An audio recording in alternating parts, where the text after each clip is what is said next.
A veces estoy scrolleando en redes sociales y me salen vídeos humorísticos de situaciones que, cuando te paras a pensar, son espantosas. Y la verdad es que estas cosas no me preocupan tanto cuando vienen de un usuario que, por decirlo de alguna forma, utiliza el humor para cargar con el peso de la realidad, sino que lo verdaderamente oscuro es cuando el perfil que ha hecho esa publicación está verificado y es un organismo gubernamental. Creo que no existe mejor ejemplo que el famosísimo vídeo publicado por la Casa Blanca en el que utilizaron imágenes del videojuego Wii Sports para celebrar ataques militares contra Irán en el mes de marzo, combinando escenas del juego con material de los bombardeos. Voy adelantando que me dan absolutamente igual vuestras posturas ideológicas, porque creo que puede ser obvio para cualquiera que tenga dos dedos de frente que ese reduccionismo al absurdo de una situación tan compleja y horrible como es un conflicto bélico no está bien y que sobre todo tiene una intencionalidad detrás. Porque los gabinetes de comunicación de este tipo de poderes siempre tienen grandes genios que utilizan determinadas estrategias para hacernos ver la realidad desde su prisma, que es el prisma que más conviene a los que ostentan el poder. Sé que la situación geopolítica es bastante truculenta y también sé que la gente es muy sensible cuando se dan opiniones que chocan con sus creencias. Por eso he tomado una decisión que no sé realmente si es buena o mala, pero he querido ser relativamente inclusiva, por así decirlo, con lo que tengo que decir, porque lo importante no es tanto el posicionamiento que podamos tener cada uno de nosotros, sino lo que quiero explicar. Este es el motivo por el que no voy a utilizar casi ejemplos de rigurosa actualidad, entendiendo la actualidad como un concepto periodístico. Es decir, vamos a hablar de una situación que no sale en los medios de comunicación de forma recurrente, aunque sí que está pasando en este mismo momento. Aunque supongo que lo pone en el título, después de explicar mi razonamiento que ha sido un coñazo, lo siento, es momento de decir que vengo a hablar de la memificación de la realidad por medio de una de las dictaduras más herméticas del mundo y lo que esconde detrás de sus edificios de mármol blanco y récords Guinness.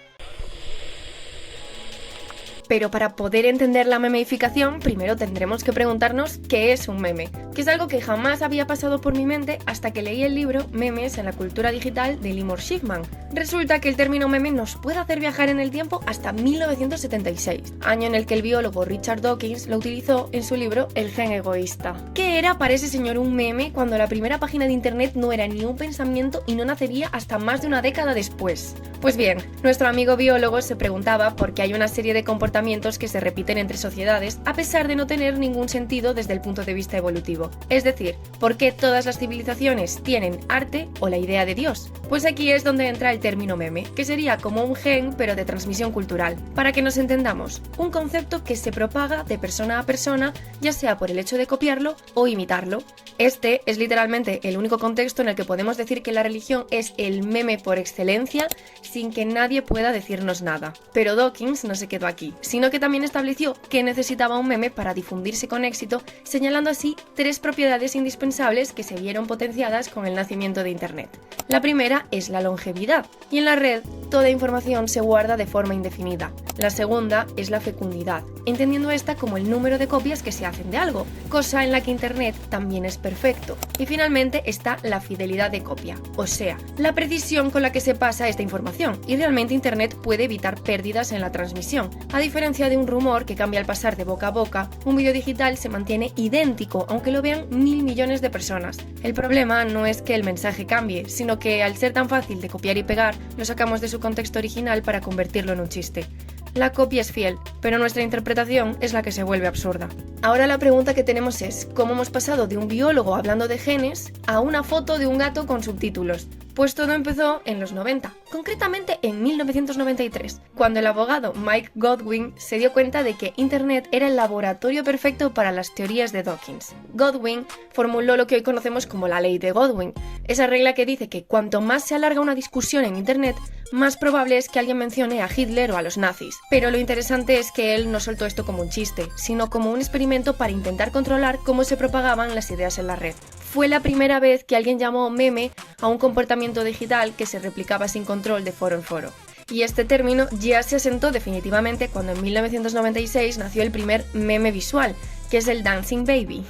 un render 3D bailando que se mandaba por correo electrónico y salía en páginas web. El primer meme viral que muchos tenemos replicado de alguna manera como sticker de WhatsApp. Pero el meme dejó de ser un simple experimento o un bebé bailando para convertirse en una herramienta política, como todo, porque todo es político.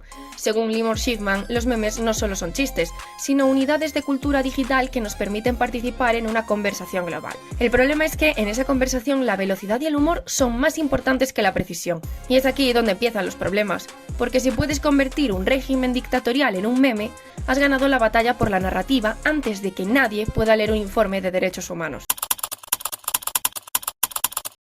Muchos no conoceréis Turkmenistán, y yo he de decir que la primera vez que me informé sobre este país fue hace años en un vídeo de Visual Politics con el que me reí muchísimo. Igualmente, aunque no lo conozcáis, estoy segura de que os suena este vídeo. El señor que le entrega el perro a Putin como si fuera un peluche es Gurbanguly Berdimuhamedov, que es un apellido que no voy a repetir nunca más, así que Gurbanguly. Y, aunque la escena parece sacada de una comedia, este señor controló el país con puño de hierro desde el 2006 hasta el 2022. Para mostrar un poco el punto del que quiero hablar, quiero mostrar qué pasa si buscamos información sobre Turkmenistán en, por ejemplo, pues YouTube. Pues nos salen títulos como el país más raro y absurdo del mundo, la dictadura más extravagante de Asia Central.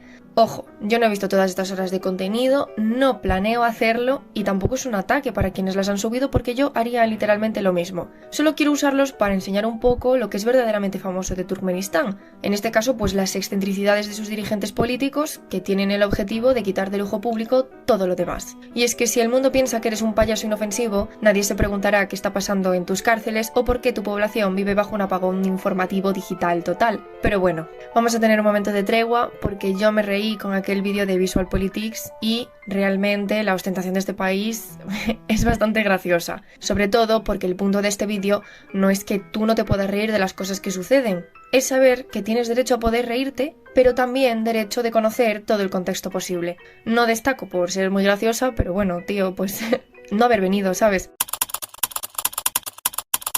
Turkmenistán es un país de Asia Central por el que han pasado muchas civilizaciones durante siglos. Formó parte de la Unión Soviética y se independizó de ella el 27 de octubre de 1991, unos 2 meses antes de que cayera por completo. En ese momento, Turkmenistán pasó a ser un estado independiente y su presidente fue Saparmurat Niyazov, que lideró hasta su fallecimiento en 2006. Con él tenemos ya los primeros coletazos de locura. Resulta que nuestro pequeño dictador tenía inquietudes artísticas, como muchos otros, y decidió escribir un libro llamado Runama o Libro del Alma, un libro que mezcla poesía y política que se convirtió en lectura obligatoria para los estudiantes del país y que parece ser tanto funcionarios como en trámites como sacarse el carnet de conducir te hacían un examen sobre este. La ida de olla llega hasta el punto en el que hay una estatua gigante de este libro en Ashgabat, que es la capital, que en su momento se abría y cerraba cada noche. Y no olvidemos que este libro fue lanzado al espacio por un cohete ruso en 2005 como símbolo de su importancia universal. Pero todo tiene un final. Y cuando este señor falleció no había designado a su heredero político, por lo que se decidió que el sucesor fuera Gurbanguly, el del perrito, que en ese momento era viceprimer ministro y ministro de salud. Venga,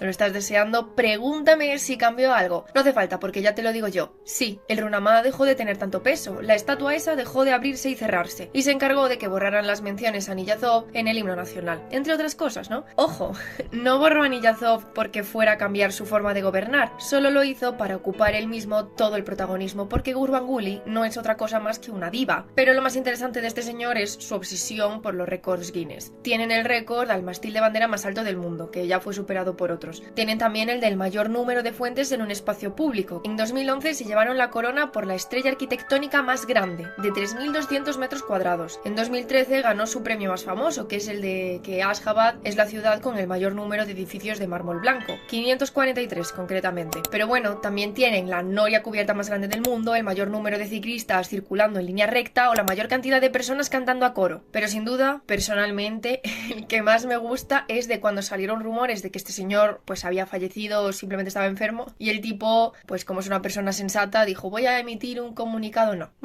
no, compartió un vídeo dando vueltas en modo rally al borde de la puerta del infierno. ¿Qué es la puerta del infierno? Pues mira, primero debes saber que la riqueza de este país viene de una única cosa, sus reservas de gas natural. Pues nada, un día los soviéticos abrieron un boquete por error en el suelo y dijeron, ¡ay! ¿Ahora qué hacemos? Pues le prendemos fuego. Y nada, pues creyeron que el gas se quemaría rápido, pero 55 años después, ahí sigue, ardiendo. ininterrumpidamente. Pero bueno, que la historia no se queda aquí. Todo dictador que se precie es un artista. Este tiene madera de DJ y estuvo laburando de esto en la Nochevieja que daba entrada al 2020. Y también tiene un rap con el que conmemoró el Día del Caballo. Que los caballos también le han dado algún disgusto, porque una vez se cayó de uno en una carrera y fue una liada, porque todos están acostumbrados a verlo ganando carreras de coches, realizando cirugías, tocando canciones, todo cosas que se le dan espectacularmente bien. Sin embargo, caerse de un caballo es algo bastante humano. Y allí fue toda la seguridad como hormiguitas cuando se te caía un gusanito al suelo cuando eras niño. Un corresponsal de la BBC que estuvo cuando esto sucedió cuenta que hubo 30 minutos de silencio sepulcral y que algunos espectadores empezaron a llorar pensando que había pasado algo grave. Los funcionarios terminaron pidiendo a los periodistas que borraran las fotos y grabaciones del accidente porque no tenía interés ni fuera ni dentro del país. Pero bueno, el vídeo se filtró, ¿no? Como todo lo bueno. Y en este control, ¿no?, que ejercen sobre los medios de comunicación, en este caso internacionales, nos lleva ya a hablar del lado pues menos divertido. Debajo de tanto mármol blanco hay grietas que el gobierno intenta tapar. Tal como señala el periodista Carlos Hernández en su reportaje del diario.es, la propaganda resulta imprescindible en una nación en la que casi todo es mentira. Estamos ante un pueblo humilde, alejado de esa ostentación y lujo del mármol de su capital y que además vive en un completo apagón digital por el que no pueden acceder a internet y solo consumen informaciones que genera el propio régimen. El gobierno ha desarrollado sustitutos de las aplicaciones que tanto tú como yo utilizamos, algo como en China. Por ejemplo, ellos no tienen YouTube, tienen Belet Video, que es una versión controlada. Además de que con esto hacen bastante negocio, porque parece ser que, aunque son ilegales, puedes conseguir que las autoridades te vendan una VPN carísima. La prensa, pues lo mismo, es información estatal que se basa en propaganda y culto a la personalidad del dictador. Según el ranking de Reporteros Sin Fronteras, está en el puesto 173 de 180 en cuanto a la libertad de prensa, usándose la información única y exclusivamente para elogiar al régimen. Pero bueno, yo que sé, al menos no tienen periodistas detenidos, porque no tienen periodistas. De hecho, en la gestión de cierta pandemia que llegó a nuestras vidas en 2020, Gurbanguly decidió prohibir hablar del tema y no hay ni un solo caso registrado. De hecho, según algunas informaciones, el usar mascarilla podía traer represalias. Bueno, y según algunos, podría ser que este silencio alrededor de la información fuese para no arruinar el cumpleaños del dictador. Esto yo ya no tengo nada que decir al respecto, la verdad. El acceso a la cultura también es muy limitado. Según el reportaje del diario.es del que acabo de hablar, en las librerías lo principal en ese momento eran los libros del propio dictador del momento, porque bueno, Gurbanguly cedió su poder a su hijo hace relativamente poco, ¿no? Y a pesar de que lo intentan ocultar de todas las formas posibles, es bastante conocido que el país tiene un alto índice de pobreza debido a la gestión y corrupción de sus mandatarios. Turkmenistán ocupa el puesto 167 de 180 en el ranking de Transparencia Internacional, que se encarga de medir la percepción de la corrupción en el sector público. El acceso a la salud es otra odisea, porque ya en la etapa de Niyazov, este tío decidió cerrar masivamente hospitales que no estuvieran en la capital, por no considerarlos necesarios y creer que quien necesitara atención médica podía viajar hasta Ashgabat y ya. Y aunque hoy algunos han reabierto, la precariedad es tal que la salud es un lujo que la mayoría no se puede permitir. Pero bueno, evidentemente en lo más oscuro no dejan de ser las supuestas torturas y desapariciones forzosas que se producen en el país. De hecho, hay una campaña llamada The Proof They Are Alive que contabilizó por última vez los casos confirmados de desapariciones forzosas en 162. Pero bueno, esta actualización es de 2021, por lo tanto hoy probablemente habrá más. Además de que aunque todos se vean muy majos, ostentosos, con cosas de pelo, pluma, la homosexualidad está perseguida y condenada y hay testimonios verdaderamente horribles de leer en los que no voy a profundizar, la verdad, porque no quiero. Pero bueno, están en la descripción y están al alcance de todo el mundo. Y la verdad es que no quiero seguir hablando de este tema porque ya no puedo más y quiero usarlo realmente para hablar de una percepción mía que, bueno, que puede ser errónea, pero es la que es. Y es que probablemente el régimen de Turkmenistán en un principio no buscara ser un meme. Ellos comparten esos vídeos en serio, en plan, para ellos el mármol significa algo y el rap del presidente es un motivo de orgullo nacional. Pero cuando esa información choca con nuestras pantallas, el contexto se rompe. Como nos es algo tan ajeno y tan extraño, nuestra única forma de procesarlo es a través de la risa. Nosotros lo memeificamos porque no sabemos qué más hacer con esta información. Al final, es un país muy hermético, lo único que nos llega es lo que ellos quieren mostrar y bueno, y lo que se les escapa. Y como estamos todos un poco cansados, un poco saturados de malas noticias, y digo un poco por ser optimista, preferimos quedarnos con el vídeo del perrito antes de bucear en informes de tortura y censura. La tragedia no es que ellos ellos nos engañen. La tragedia es que su propaganda, aunque sea involuntaria, encaja perfectamente con nuestra falta de atención. Quizás la memeificación en este caso no sea tanto una herramienta del dictador, sino nuestra propia anestesia, una forma de mirar hacia otro lado mientras el brillo del mármol pues nos ciega, por ejemplo. Pero esto también nos tiene que poner en precedente de que hay otros que usan este suceso de forma consciente y mucho más estudiada. Un ejemplo evidente es el que decía al principio con el gobierno de Donald Trump, con sus memes y movidas generadas con IA que solo tienen dos respuestas posibles: el seguimiento ciego de su discurso o una respuesta emocional, ya que están diseñados para herir sensibilidades y polarizarnos hasta el punto de que sea imposible ningún tipo de debate lógico. Mira, no sé, la verdad es que no sé. Al final estos solo son pensamientos de una persona que lleva horas leyendo información bastante surrealista. Quizás no tengo ni idea de lo que digo, a lo mejor he sido cegada yo, pero aquí quiero dejar esta cadena de pensamientos por si sirve para cuestionar el próximo vídeo viral que os aparezca, porque si he venido a algo al mundo es para amargar los posibles momentos divertidos que podáis tener. ¡Uy! ¿Qué he dicho? Jolín, no puedo ni ser mala, joder. Si he venido a algo al mundo es para amargar los posibles momentos divertidos que podáis tener. Así que nada, aquí lo dejo, bicos para quien los quiera y todo el mundo a dormir.